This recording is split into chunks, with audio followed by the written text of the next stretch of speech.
Assalamualaikum warahmatullahi wabarakatuh.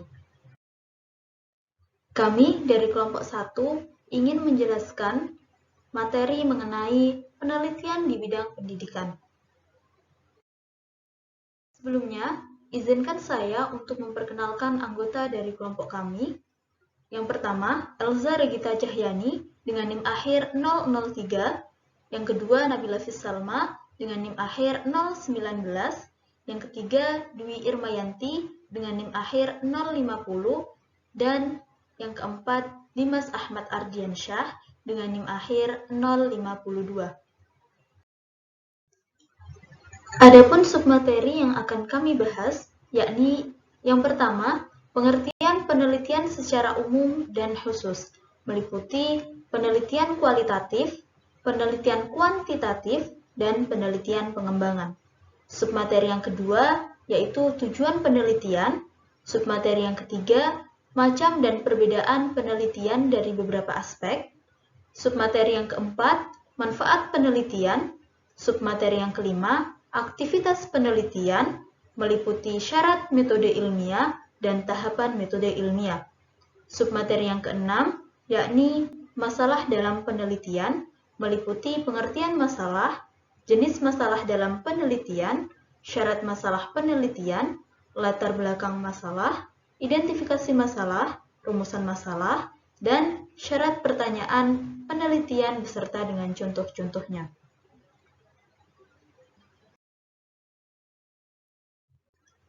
Adapun submateri yang pertama, yakni pengertian penelitian.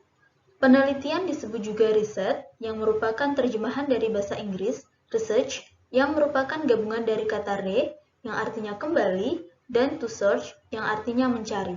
Dengan demikian, research dapat diartikan pencarian kembali atau upaya untuk menemukan sesuatu dalam konteks ilmu pengetahuan atau sosial dengan melakukan penelitian secara ilmiah untuk menguji kebenarannya. Dalam buku yang berjudul Metodologi Penelitian, karya S. Margono pada tahun 2000, halaman 1, penelitian merupakan seluruh kegiatan pencarian, penyelidikan, dan percobaan secara alamiah dalam suatu bidang tertentu untuk mendapatkan fakta maupun prinsip yang baru dengan tujuan mendapatkan, meningkatkan, serta memperluas pengetahuan dan teknologi. Sedangkan tujuan penelitian secara khusus diklasifikasikan menjadi dua macam, yakni tujuan ilmiah dan tujuan praktis, di mana tujuan ilmiah digunakan untuk menambah pengetahuan dengan meningkatkan ilmu pengetahuan melalui prinsip atau teori yang ada. Namun, pengetahuan yang diperoleh tidak dapat secara langsung untuk diterapkan. Tujuan yang kedua, yakni tujuan praktis, di mana tujuan praktis dimaksudkan untuk mencari dan memperoleh pengetahuan yang dapat langsung diterapkan dalam kehidupan sehari-hari. Setelah mengetahui pengertian penelitian secara garis besarnya, maka berikut ini merupakan pengertian penelitian kualitatif, kuantitatif, dan pengembangan beserta tujuannya secara khusus dan umum. Yang pertama, pengertian penelitian kualitatif secara khusus yaitu penelitian yang bersifat deskriptif serta cenderung menggunakan analitik. Sedangkan secara umum penelitian kualitatif digunakan untuk meneliti kondisi objek alamiah di mana peneliti sebagai alat atau instrumen kuncinya. Tujuannya yaitu untuk menggambarkan dan mengungkapkan serta menggambarkan dan menjelaskan. Yang kedua, pengertian penelitian kuantitatif. Secara khusus yaitu penelitian yang lebih menekankan pada indeks-indeks dan pengukuran empiris. Sedangkan secara umum penelitian kuantitatif digunakan untuk meneliti populasi atau sampel tertentu, dengan tujuan untuk menjelaskan hubungan-hubungan antar variabel, mengukuhkan fakta-fakta, dan menguji teori. Yang ketiga, pengertian penelitian pengembangan. Secara khusus yaitu penelitian yang digunakan untuk menghasilkan dan menguji keefektifan produk tertentu. Penelitian pengembangan secara umum menurut Bock and Gill pada tahun 1988 yaitu penelitian yang digunakan untuk mengembangkan dan validasi produk-produk pendidikan dengan tujuan untuk menghasilkan suatu produk tertentu seperti prototipe, desain, materi pembelajaran, media, strategi, alat evaluasi pendidikan dalam pembelajaran, serta berfokus pada efektivitas, inovasi, efisiensi, produktivitas dengan mengedepankan pemecahan masalah.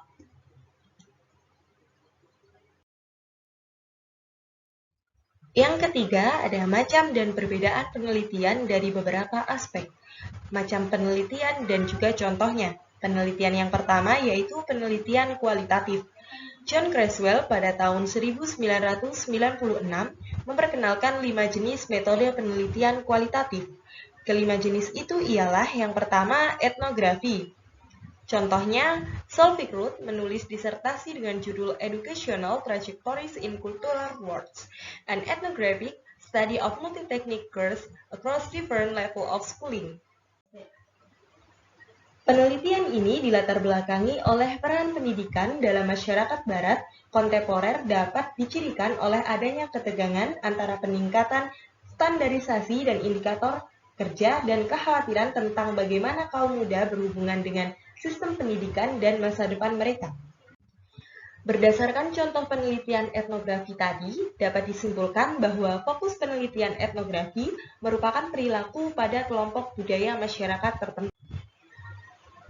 Selanjutnya ada fenomenologi. Penelitian fenomenologi, contohnya ada fenomena ditolaknya jenazah pejuang COVID-19. Pada penelitian fenomenologi dapat mengungkap bagaimana perasaan keluarga dari jenazah yang ditolak tersebut. Apakah yang ia lakukan ketika masyarakat menolak anggota keluarganya? Fenomenologi ini hendak mengungkap perspektif terdalam dari individu tentang pengalaman dan keyakinan individu tentang fenomena yang dialaminya dari perspektif individu maupun perspektif komunitas. Kemudian yang selanjutnya ada biografi.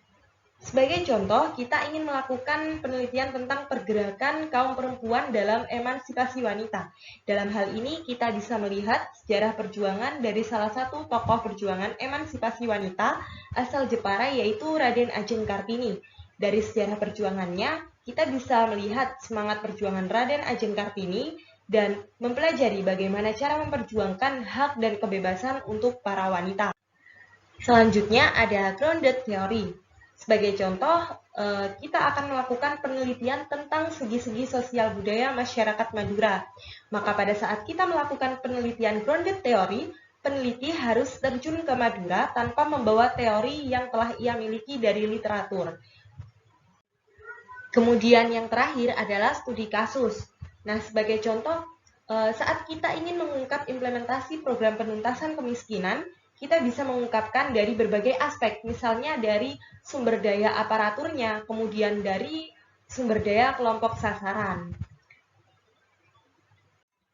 Karakteristik kelompok pelaksana maupun karakteristik kelompok sasaran. Macam penelitian yang kedua yaitu macam dari penelitian kuantitatif. Yang pertama ada penelitian deskriptif. Sebagai contoh, survei di suatu daerah mengenai kebutuhan akan pendidikan, kewirausahaan, atau studi mengenai kebutuhan tenaga kerja terampil di bidang komputer. Pada penelitian deskriptif ini, peneliti tidak berupaya untuk menguji hubungan antar fakta, baik hubungan korelasional maupun hubungan kausalitas. Oleh karena itu, rumusan hipotesis jarang ditemukan dalam penelitian deskriptif. Di sini, peneliti menjelaskan fakta tersebut dengan menggunakan hasil olahan data berupa persentase, rata-rata, kecenderungan, tren, median, dan juga modus. Kemudian yang kedua yaitu penelitian korelasi. Sebagai contoh, misalnya penelitian tentang korelasi antara lingkungan kerja, motivasi, dan kepemimpinan terhadap kinerja karyawan. Dalam penelitian korelasi ini, ada upaya dari peneliti untuk menentukan tingkat hubungan antar variabel yang berbeda antara satu variabel dengan variabel yang lainnya. Ada upaya dari peneliti untuk menaksir seberapa besar tingkat korelasinya dan bukan hanya sekedar mendeskripsikan. Dengan demikian, peneliti dapat mengetahui berapa besarnya kontribusi variabel-variabel bebas terhadap variabel terikatnya, serta besarnya arah hubungan yang terjadi. Yang ketiga, ada penelitian kausalitas. Sebagai contoh, misalnya penelitian tentang pengaruh lingkungan kerja, motivasi, dan kepemimpinan terhadap kinerja karyawan. Dengan contoh tersebut, peneliti akan menganalisis mana yang menjadi variabel penyebab, mana yang menjadi variabel antara, dan mana yang menjadi variabel terikat atau tergantung.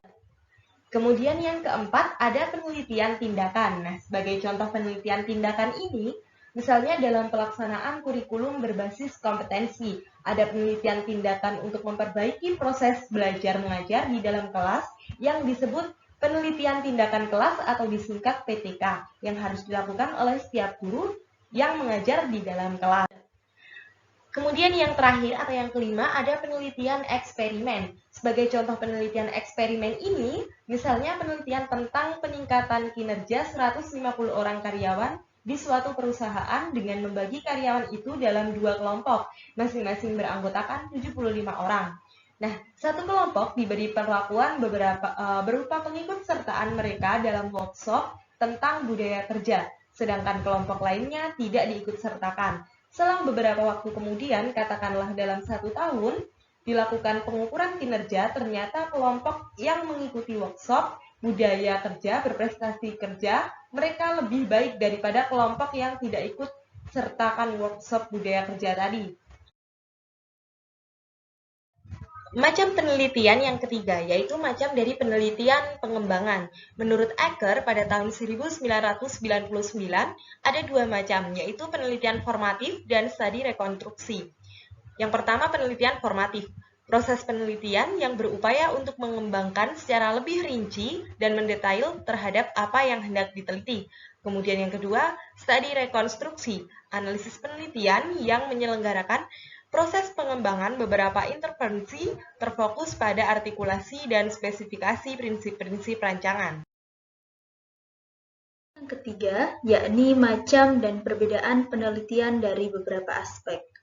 Macam perbedaan antara penelitian kualitatif, penelitian kuantitatif, dan penelitian pengembangan jika dilihat dari beberapa sudut pandang dapat dilihat dari yang pertama tujuan, di mana penelitian kuantitatif menjelaskan, meramalkan, dan mengontrol fenomena melalui pengumpulan data yang terfokus dari data numerik.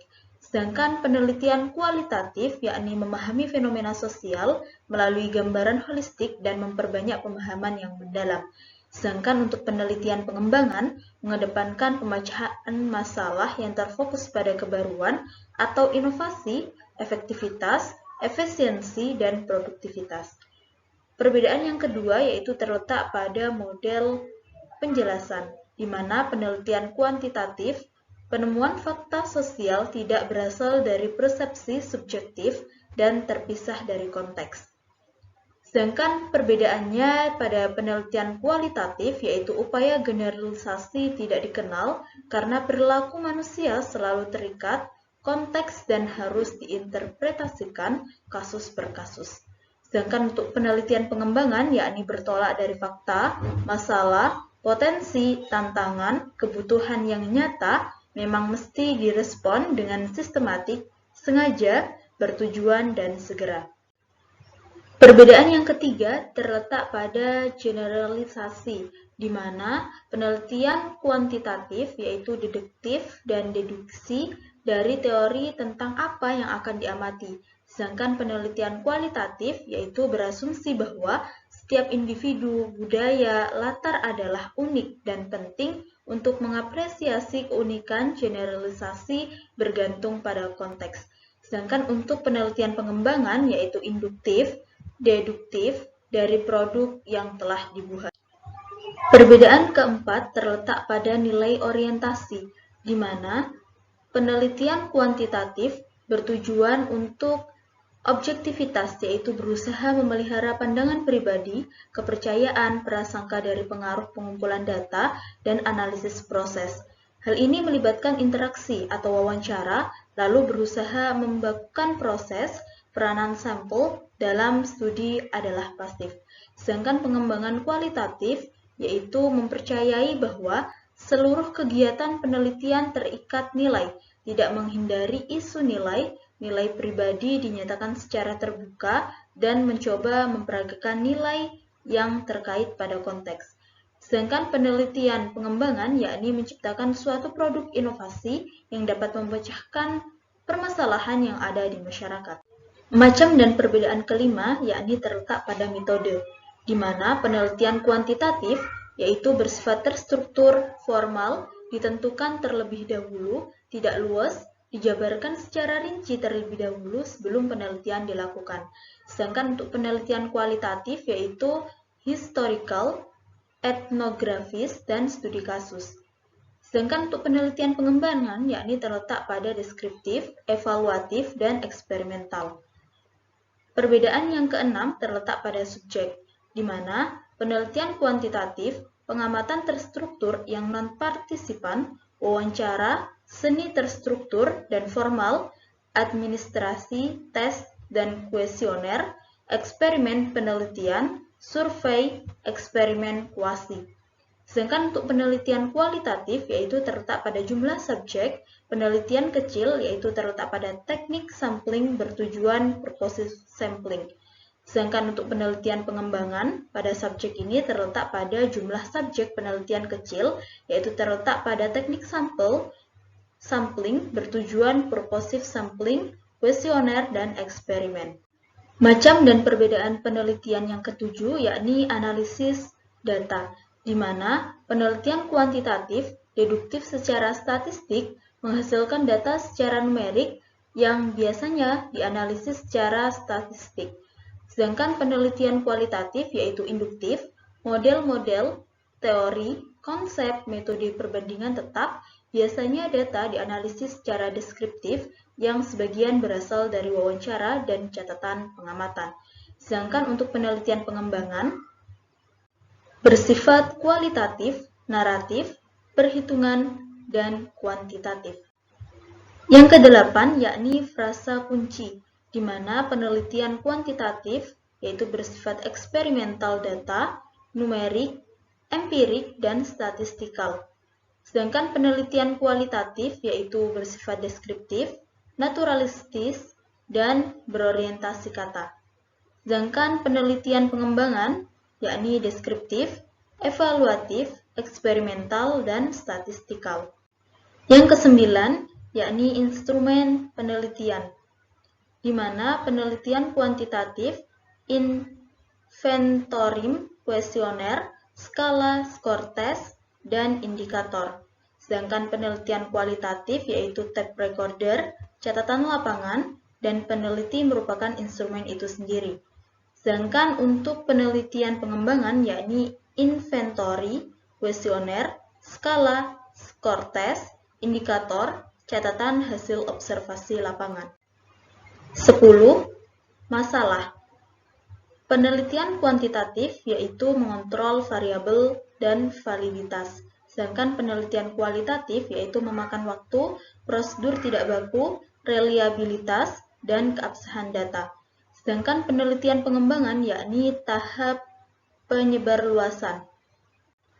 Macam dan perbedaan penelitian yang terakhir yakni tahapan, di mana penelitian kuantitatif selalu diawali dengan permasalahan yang jelas dan diurai secara empirik dan teoritik, yaitu pendahuluan. Secara umum, proses penelitian kuantitatif antara lain, yang pertama sumber masalah, kedua rumusan masalah, 3 pengajuan hipotesis, 4 pendugaan terhadap hubungan antar variabel, 5 menyusun instrumen penelitian, 6 mengumpulkan dan menganalisa data, 7 penemuan sesuai hipotesis, dan yang ke-8 yakni kesimpulan. Sedangkan penelitian kualitatif yakni proses tidak diawali dengan permasalahan yang jelas, sehingga peneliti harus melakukan pengamatan-pengamatan secara umum dan kasar terhadap objek serta berulang-ulang. Prosesnya antara lain yang pertama tahap deskriptif, yang kedua tahap reduksi, yang ketiga tahap seleksi, dan yang keempat proses memperoleh data dilakukan secara sirkular dan berulang-ulang dengan berbagai cara dan dari berbagai sumber. Sedangkan untuk penelitian pengembangan yakni proses penelitian pengembangan diawali dengan potensi atau masalah yang muncul di lingkungan peneliti. Kemudian peneliti menetapkan produk apa yang akan dihasilkan sebagai solusi atas masalah tersebut. Merujuk pada Sugiono tahun 2010, tahap-tahap penelitian pengembangan antara lain yang pertama potensi masalah, 2 pengumpulan data, 3 desain produk, 4 validasi desain, 5 revisi desain, 6 uji coba produk, 7 revisi produk, 8 uji coba pemakaian, 9 produk, 10 produksi massal. Berlanjut pada materi yang keempat, yakni manfaat penelitian. Yang pertama, manfaat penelitian kualitatif, yaitu dapat menjelaskan sebuah masalah serta menguraikan solusinya secara mendalam dan sistematis. Metode yang tepat dalam menguraikan masalah-masalah atau ilmu sosial politik, memberi ruang bebas pada peneliti untuk terus mencari tahu tentang kasus tertentu. Selain itu juga dapat bermanfaat untuk sumbangan studi khusus yang tidak dapat diteliti dengan penelitian biasa. Yang kedua, manfaat penelitian kuantitatif, berupa inferensi, generalisasi, dan prediksi. Dalam penelitian kuantitatif ini, peneliti menguji teori-teori yang sudah ada. Dampak dalam kehidupan dapat memberikan suatu pemecahan masalah yang tidak hanya spesifik akan tetapi mencakupi keseluruhan atau bisa digeneralisasikan. Dan manfaat yang terakhir, ketiga, yakni manfaat penelitian pengembangan, adalah dimanfaatkan untuk menciptakan suatu produk yang unggul, efektif, efisien, dan bermakna. Pengembangan teoritik dari hasil penelitian dan pengembangan adalah ditemukan teori baru yang bisa digeneralisasikan.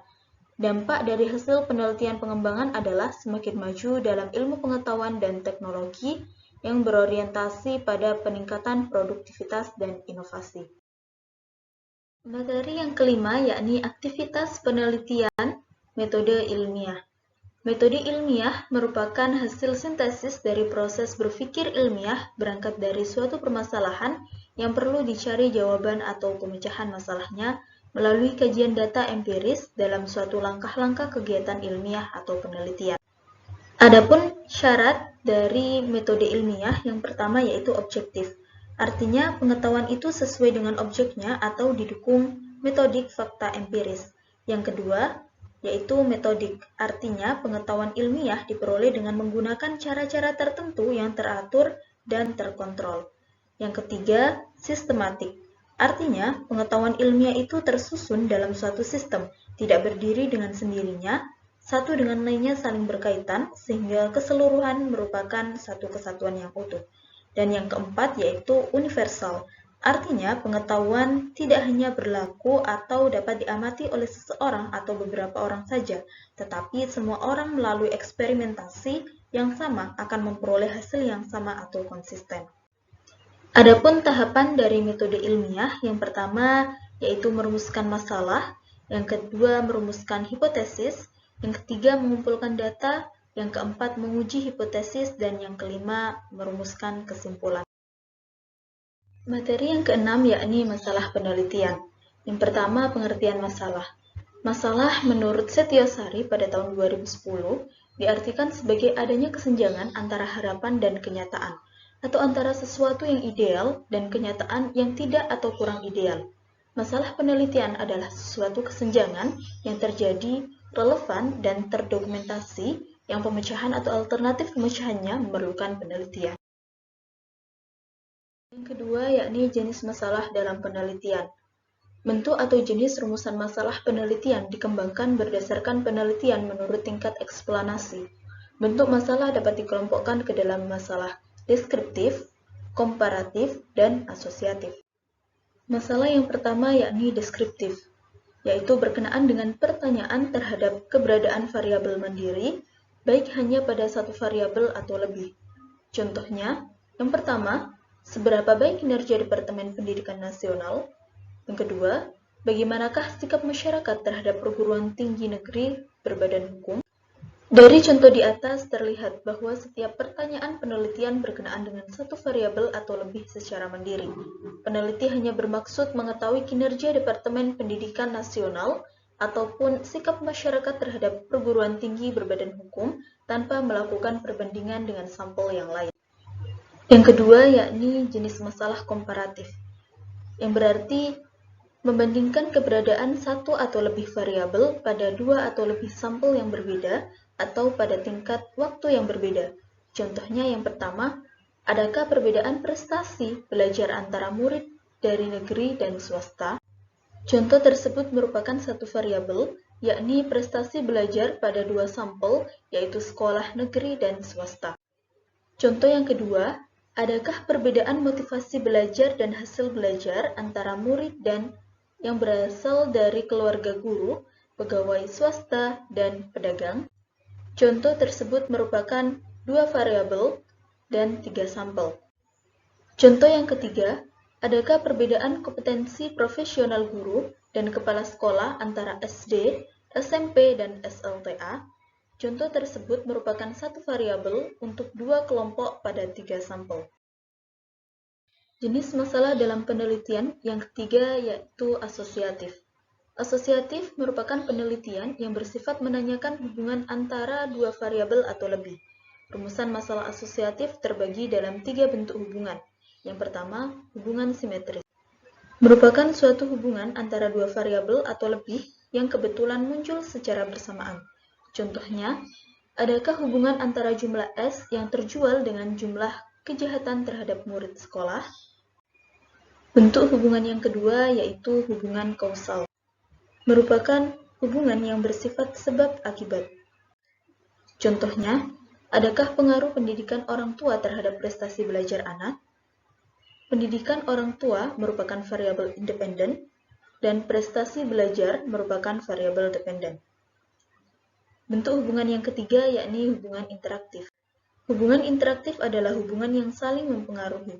Contohnya, hubungan antara motivasi dan prestasi belajar anak SD di Kecamatan Giri. Nah, kemudian yang ketiga yaitu syarat masalah penelitian.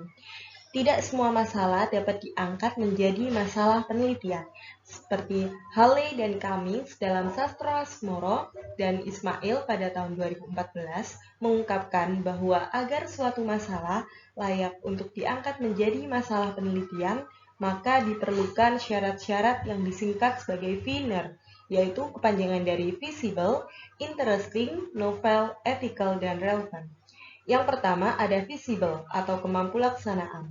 Merupakan suatu masalah penelitian yang dapat dijawab dengan penelitian, dengan memperhatikan berbagai pertimbangan seperti aspek metodologi khususnya tentang besar sampel, di mana untuk penelitian kuantitatif harus memenuhi jumlah sampel minimal atau jumlah harus berdasarkan hasil perhitungan rumus, besar sampel, biaya, sarana, waktu, dan lain-lain. Pertimbangan-pertimbangan teknis tersebut dapat menentukan apakah masalah dapat dijawab melalui penelitian ataupun tidak.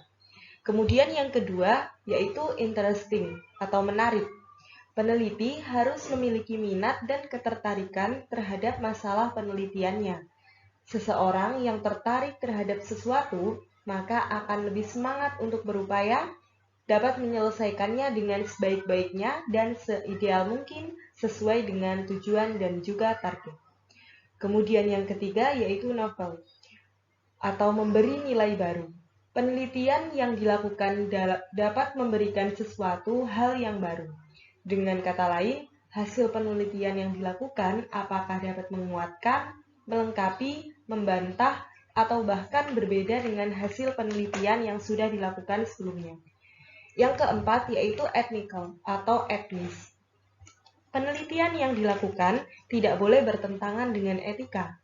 Etika merupakan ilmu tentang benar atau salah, atau tentang hak dan juga kewajiban, sementara etis adalah hal yang sesuai dengan etika yang telah berlaku dan disepakati secara umum. Kemudian yang kelima, ada relevan. Penelitian yang dilakukan harus relevan dengan ilmu pengetahuan, khususnya sesuai dengan bidang yang ditekuninya.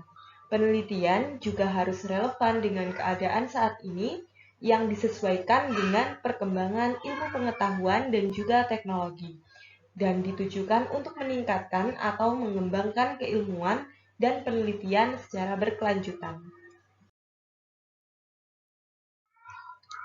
Latar belakang masalah.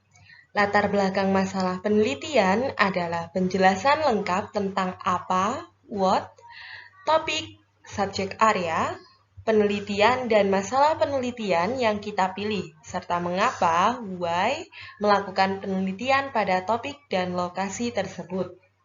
Dengan membaca latar belakang, sudah dapat diketahui apakah pemecahan masalah penelitian yang akan dilakukan termasuk manageable atau researchable. Yang pertama, manageable. Apabila alternatif pemecahan masalah yang dipilih dapat langsung diterapkan atau memerlukan penyesuaian melalui uji coba terlebih dahulu. Kemudian yang kedua, researchable, yaitu apabila alternatif pemecahan masalah yang dipilih perlu dilakukan melalui penelitian karena merupakan ide baru, inovasi atau adopsi dari model yang pernah dilakukan di tempat lain dan belum pernah diuji coba di tempat tersebut. Kemudian ada identifikasi masalah. Identifikasi masalah adalah mengklasifikasikan informasi yang mengakibatkan munculnya kesenjangan dalam pengetahuan kita. Bila ada hasil-hasil yang bertentangan, bila ada suatu kenyataan dan kita bermaksud menjelaskannya melalui sebuah penelitian. Masalah penelitian dapat dirumuskan dalam bentuk pertanyaan, pernyataan tujuan, atau hipotesis dengan singkat dan bermakna. Rumusan masalah. Perumusan masalah merupakan formulasi kalimat yang dapat berbentuk pertanyaan yang akan dicari jawabannya melalui kegiatan penelitian. Contoh perumusan masalah penelitian dengan judul Studi Komparatif Penggunaan Metode Diskusi dengan Metode Cerita dalam Pembelajaran Pendidikan Agama Islam di SMP Negeri 20 Yogyakarta, maka dapat kita tentukan rumusan masalah yang dapat dibuat, yaitu yang pertama, tentang bagaimana prosedur penggunaan metode diskusi dan metode cerita dalam pembelajaran agama Islam di SMP Negeri 5 Yogyakarta. Kemudian, apakah ada perbedaan tingkat efektivitas penggunaan kedua metode tersebut? Kemudian yang ketiga, apakah ada hambatan dalam penggunaan kedua metode tersebut? Selanjutnya yaitu syarat pertanyaan penelitian. Pada hakikatnya, pertanyaan penelitian dirumuskan dengan melihat kesenjangan yang terjadi antara A. Apa yang seharusnya terjadi? Perspektif, dan yang sebenarnya terjadi, deskriptif. Kemudian B, apa yang diperlukan, what is needed, dan apa yang tersedia, what is available. Kemudian C, apa yang diharapkan, what is expected. Kemudian, dan apa yang dicapai, what is achieved. Berikut ini merupakan contoh pertanyaan penelitian. Yang pertama pada penelitian kuantitatif. Apakah produk mempengaruhi pembelian tak terencana di toko abadi secara signifikan? Kemudian yang kedua, contoh penelitian kualitatif. Bagaimana kemampuan guru fisika di SMA Tunas Bangsa dalam menggunakan teknologi untuk kegiatan pembelajaran? Kemudian penelitian yang ketiga yaitu penelitian pengembangan. Pertanyaannya, bagaimana mengembangkan mobile learning berbasis Android untuk meningkatkan prestasi belajar biologi peserta didik? Nah, sekian materi dari kelompok kami. Apabila ada kesalahan, saya mohon maaf. Wassalamualaikum warahmatullahi wabarakatuh.